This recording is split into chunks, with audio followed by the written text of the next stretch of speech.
সহজ লেসনে তোমাদের সকলকে স্বাগত। আজকে আমরা ষষ্ঠ শ্রেণীর তৃতীয় পর্যায়ক্রমিক মূল্যায়ন 2024 সালের বাংলাদেশের সিলেবাস নাম্বার বিভাজন এবং সম্পূর্ণ উত্তর সহ প্রশ্নপত্র সম্পর্কে আলোচনা করব।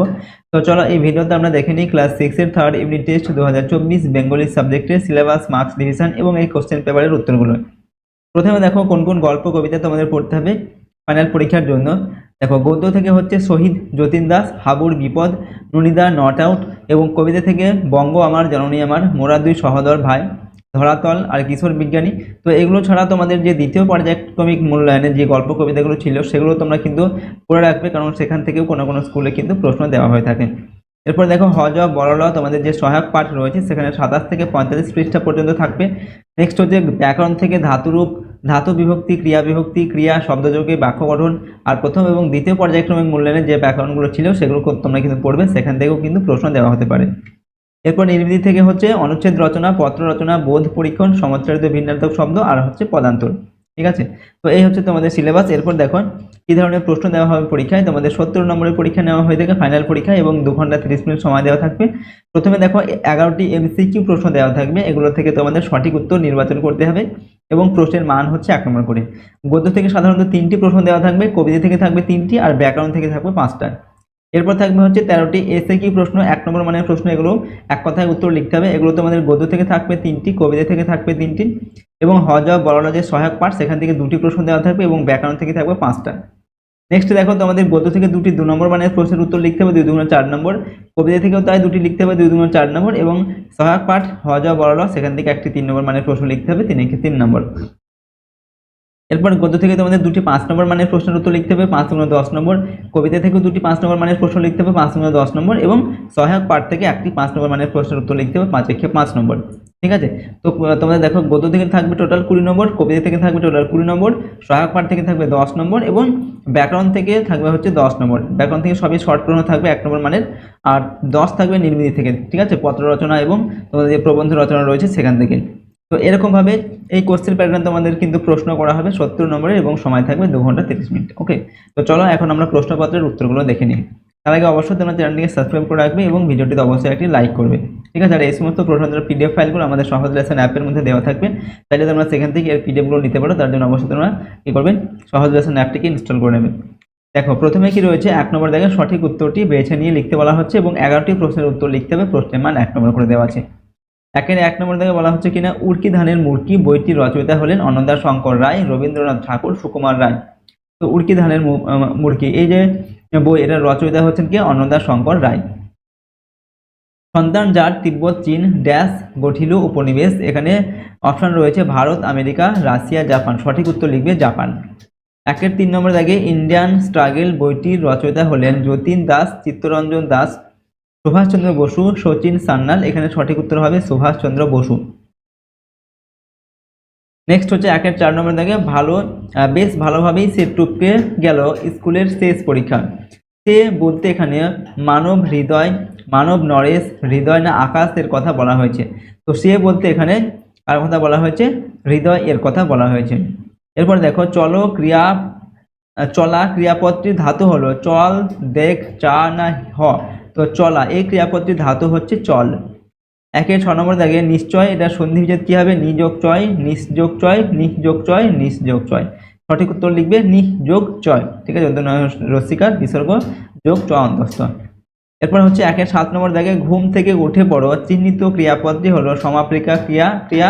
ওকে, যৌগিক ক্রিয়া, অসমাপিকা ক্রিয়া। তো ঘুম থেকে উঠে পড়ো, এই যে উঠে পড়ো এটা কি ধরনের ক্রিয়া, এটা হচ্ছে একটি যৌগিক ক্রিয়া। এবার দেখো 8 নম্বর দাগে কোনি শব্দটির রচয়িতা হলেন মতি নন্দী, শিবরাম চক্রবর্তী, শঙ্খ ঘোষ, অজেয় রায়। তো কোনি এই যে বই, এটা রচয়িতা হচ্ছেন মতি নন্দী। 9 নম্বর দাগে মনঃকষ্ট, এটার মনঃযোগ কষ্ট, সন্ধিবদ্ধ পদটা কি হবে, মনঃকষ্ট না মনকষ্ট। সঠিক উত্তর হবে মনঃকষ্ট। ঠিক আছে, 10 নম্বর দাগে যে দিনগুলো চলে গেছে তার ফিরে আসবে না, বাক্যটি হলো সরল বাক্য, জটিল বাক্য না যৌগিক বাক্য। তো যে দিনগুলো ফিরে গেছে তা আর চলে গেছে তার ফিরে আসবে না, এটা হচ্ছে একটি জটিল বাক্য। 11 নম্বর দাগে ধরাতল কবিতাটির রচয়িতা হলেন রবীন্দ্রনাথ ঠাকুর, অবনীন্দ্রনাথ ঠাকুর। তো ধরাতল এই কবিতার রচয়িতা হচ্ছেন রবীন্দ্রনাথ ঠাকুর। পরের প্রশ্ন 2 নম্বর দাগে নিচের প্রশ্নগুলির অতি সংক্ষিপ্ত উত্তর দাও। এখানে 13টা প্রশ্নের উত্তর লিখতে হবে। প্রশ্নের মান দেওয়া আছে 1 নম্বর করে। 2 এর 1 নম্বর দাগে তোমার জানা একজন বিজ্ঞানী বাঙালি বিজ্ঞানীর নাম লেখো।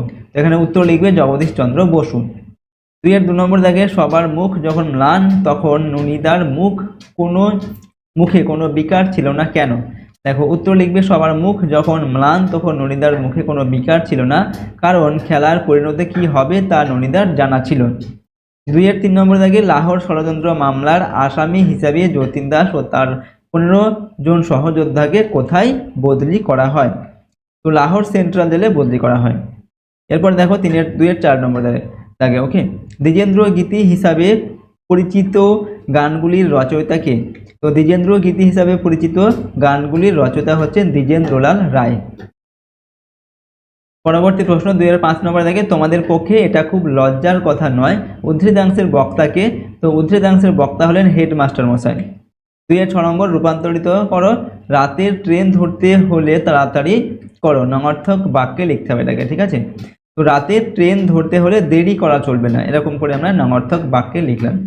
2 এর 7 নম্বর এটাকেও রূপান্তরিত করতে বলা হয়েছে, জয়দীপ খেলাধুলায় ভালো কিন্তু পড়াশোনাও করে। এটাকে সরল বাক্যে লিখতে হবে। তোমরা কিভাবে লিখবো? জয়দীপ ভালো পড়াশোনা করেও খেলাধুলা করে। 2 এর 8 নম্বর দাগে ক্রিয়াপদ তৈরি করো, বল পর, এগুলো থেকে ক্রিয়াপদ তৈরি করতে হবে। তো বল থেকে কি হবে? বলা, আর পর থেকে হবে পড়া, ঠিক আছে?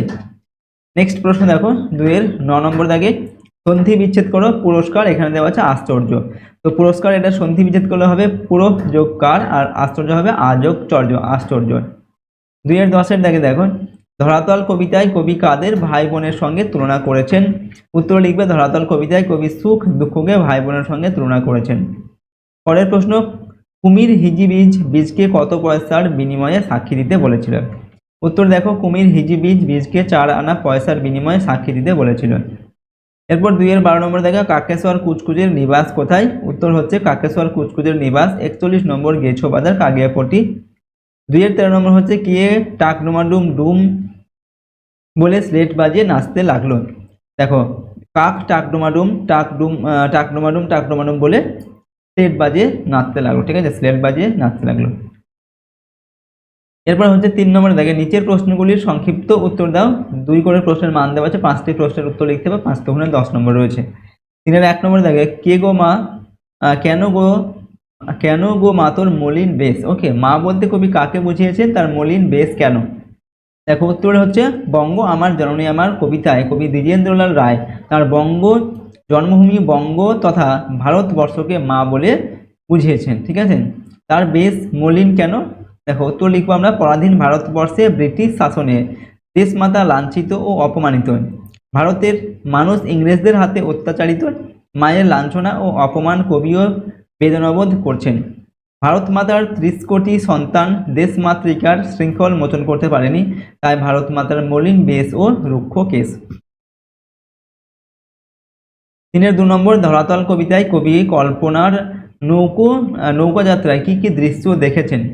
উত্তর দেখো কবির কল্পনায় নৌকা যাত্রায় তিনি নদীর কূলে কূলে সবুজ ধরনে দেখেছেন, ছায়াময় গ্রামগুলিকে কিভাবে প্রেম ঘিরে রেখেছে তা দেখেছেন, সবকিছুই অনন্তকালের দৃষ্টিতে ধরা দেয় বলে তিনি ভালোবেসে ছোট ছোট জিনিসগুলিকে প্রত্যক্ষ করেন।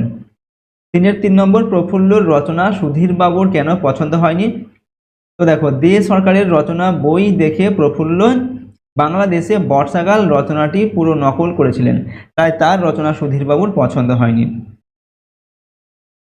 এরপর হচ্ছে তোমার মতো মহান বিপ্লবীর জন্য একটা কাজ আমায় অবশ্যই করতে হবে, কে কাকে একথা বলেছিলেন?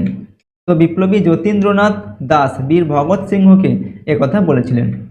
অথবা ব্যাটসম্যান ক্রিজ ছাড়ছিল না কেন? উত্তর হচ্ছে ব্যাটসম্যান ক্রিজ ছাড়লে বল ছুঁড়ে বোল্ড আউট করে দেওয়ার সম্ভাবনা থাকায় ব্যাটসম্যান ক্রিজ ছাড়ছিল না। নেক্সট 3 এর 5 নম্বর হজ বড়লা গল্পে বর্ণিত গেছো দাদা কে? তো হজ বড়লা গল্পে বর্ণিত গেছো দাদা হলো রুমাল থেকে পরিণত হওয়া বিড়ালের দাদা। অথবা দিয়ে বলা হচ্ছে গাছের ফোকর থেকে যে বুড়োটা নেমেছিল তার পরিচয় দাও। তো বুড়োটি 1.5 হাত লম্বা, তার পা পর্যন্ত সবুজ রঙের দাড়ি, হাতে একটা হুঁকো, তাতে কলকে টলকে কিছু নেই, তার আর মাথা ভরা টাক। 4 নম্বর থেকে নিচের প্রশ্নগুলির উত্তর দাও। এখানে প্রশ্নের মান 5 নম্বর করে, 5টি প্রশ্নের উত্তর লিখতে হবে, 5 5 25 নম্বর। 4-এর 1-এর দাগে বঙ্গভূমি কবির কাছে কেন এত প্রিয় তা বঙ্গ আমার জননী আমার কবিতা অবলম্বনে লেখন। এরপর হচ্ছে দেখো উত্তরটা দেখো, কবি ভারতবর্ষের মাটিতে জন্মগ্রহণ করেছেন। মা যেমন তার সন্তানকে লালন পালন করে তাকে বড় করে তোলে, তেমনি কবি জন্মভূমির বুকে লালিত পালিত হয়েছেন। কবি জন্মভূমি মায়ের শীতল স্পর্শ পেয়েছেন, এই কারণে বঙ্গভূমি কবির কাছে এত প্রিয়। এরপর অথবা দিয়ে মন লাগে না খেলায়, কার খেলায় মন লাগে না, তার পরিবর্তে কিশোরটি কি করতে পছন্দ করে। তো অন্নদা শঙ্কর রায় রচিত কিশোর বিজ্ঞানী ছড়ায় উল্লেখিত কিশোরটির খেলায় মন লাগে না। কিশোরটি ছুটি পেলে সাগর বেলায় গিয়ে সারাদিন ধরে নানা রঙের ঝিনুক কুড়োয়। আসলে পৃথিবীরূপ জ্ঞান সমুদ্রের বেলাভূমিতে কিশোরটি নতুন নতুন জ্ঞান আহরণ করে নিজের জ্ঞান ভাণ্ডার পূরণ করতে ব্যস্ত থাকে। 4-এর 2 নম্বর দাগে জেলে যতীন দাসের পাশে স্লেট পেন্সিল রাখা হয়েছিল কেন। তো জ্ঞান ফিরে পাওয়ার পর যতীন দাসের গলার আওয়াজ বন্ধ হয়ে যায়, সে জীবনে আর কথা বলতে পারবে না, কণ্ঠ দিয়ে আর আওয়াজ বেরোবে না, তাই তাকে ওই স্লেট পেন্সিলের ব্যবহার করে পেন্সিল দিয়ে স্লেটে লিখে জানাতে হবে, তাই যতীন দাসের পাশে স্লেট পেন্সিল রাখা হয়েছিল। আর 4-এর 3 নম্বর সব জাতেরই সকলকে তার দান যে সমান করে, কার কোন দানের কথা এখানে বলা হয়েছে। তো আলোচ্য অংশে সকলের সৃষ্টিকর্তা ঈশ্বরের দানের কথা বলা হয়েছে। ঈশ্বরের দানগুলি হলো সূর্য ও চন্দ্রের আলো, বৃষ্টির জল, আবার মহামারী, রোগ, বন্যা, প্রাকৃতিক দুর্যোগকেও ঈশ্বরের দান বলা হয়েছে, কারণ এগুলি প্রকৃতি আমাদের সকলকে সমানভাবে দান করে।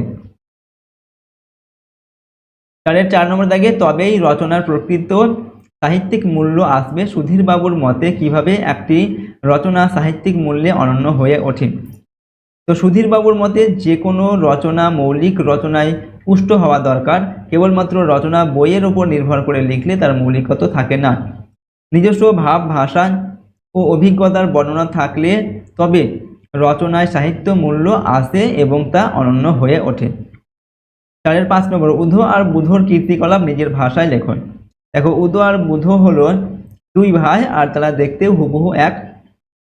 তারা দুজনেই থাকে গাছের ফোকরে। উধো হলো হুকোওয়ালা আর বুধো হচ্ছে পোটলাওয়ালা। তারা দুজনেই হুকো আর পোটলা নিয়ে পরস্পর মারামারি করে, আবার পরক্ষণেই কোলাকুলি করে খোশ মেজাজে গাছের ফোকরে ঢুকে যায়। এর সঙ্গে অথবা দিয়ে বলা হচ্ছে কাকেশ্বর কুচকুচে কোথা থাকে, তার পরিচয় কি।